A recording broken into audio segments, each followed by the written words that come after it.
What are the typical pawn structures in the Sicilian Dragon? Have you ever wondered what makes the Sicilian Dragon such a compelling choice for chess players? One of the key elements is its unique pawn structure. Let's break down what you can expect when you play this exciting opening. The Sicilian Dragon arises after the moves 1, pawn to e4, pawn to c5, 2, knight to f3, pawn to d6, 3, pawn to d4, pawn to c takes d4, for knight takes d4, knight to f6, 5, knight to c3, and pawn to g6. This setup is known for its aggressive and dynamic nature. In the Sicilian Dragon, the pawn on g6 plays a vital role. It supports the fianchetto of the kingside bishop on g7. This bishop becomes a powerful piece, controlling important squares and influencing the game. The pawn on d6 is also significant. It supports the knight on f6 and prepares for a possible pawn move to d5, which can challenge white's central control. The pawn on c5 is interesting too.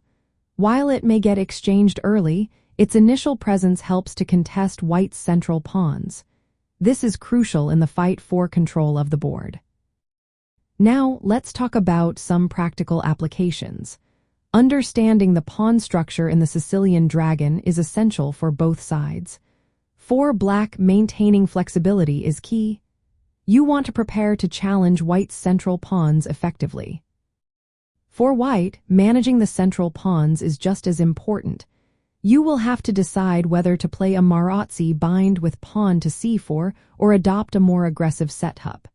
Each choice can significantly affect the game's direction.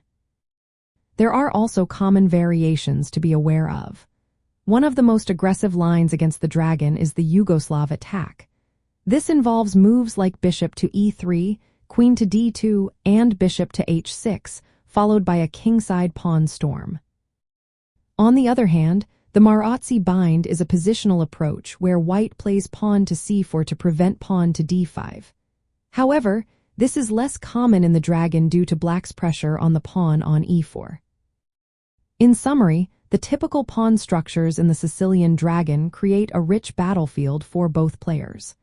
Understanding these structures can lead to better strategic planning and tactical execution. So, whether you are playing as black or white, keep these pawn structures in mind to navigate the Sicilian Dragon effectively.